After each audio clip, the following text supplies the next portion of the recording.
আলাপে পিয়ালি চ্যানেলে আপনাকে অনেক অনেক স্বাগত। ভিডিওটি প্রথম থেকে শেষ অবধি পুরোটা দেখার অনুরোধ রইল এবং ভিডিওটি ভালো লাগলে একটি লাইক করবেন এবং সাবস্ক্রাইব করে অবশ্যই পাশে থাকবেন। রেলগাড়ির কামরায় হঠাৎ দেখা, ভাবিনি সম্ভব হবে কোনোদিন।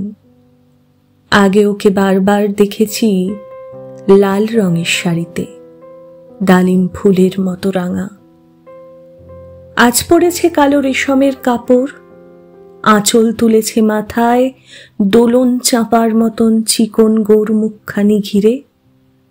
মনে হলো কালো রঙে একটা গভীর দূরত্ব ঘনিয়ে নিয়েছে নিজের চারদিকে, যে দূরত্ব সর্ষে ক্ষেতের শেষ সীমানায় শালবনের নীলাঞ্জনে। থমকে গেল আমার সমস্ত মনটা, চেনা লোককে দেখলেম অচেনার গাম্ভীর্যে। হঠাৎ খবরের কাগজ ফেলে দিয়ে আমাকে করলে নমস্কার। সমাজবিধির পদ গেল খুলে, আলাপ করলেম শুরু।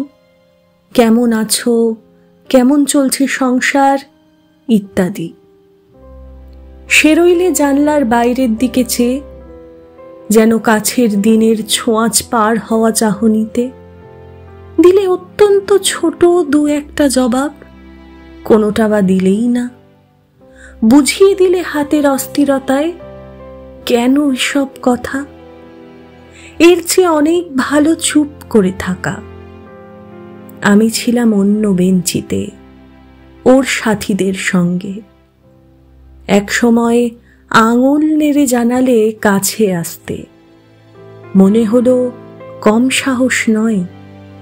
বসলুম ওর এক বেঞ্চিতে। গাড়ির আওয়াজের আড়ালে বললে মৃদুস্বরে, কিছু মনে করো না, সময় কোথা সময় নষ্ট করবার। আমাকে নামতে হবে পরের স্টেশনেই, দূরে যাবে তুমি, দেখা হবে না আর কোনো দিনই। তাই যে প্রশ্নটার জবাব এতকাল থেমে আছে, শুনবো তোমার মুখে। সত্য করে বলবে তো? আমি বললেম, বলবো। বাইরের আকাশের দিকে তাকিয়ে শুধলো, আমাদের গেছে যেদিন একেবারেই কি গেছে, কিছুই কি নেই বাকি। একটুকু রইলেম চুপ করে, তারপর বললেম, রাতের সব তারাই আছে দিনের আলোর গভীরে।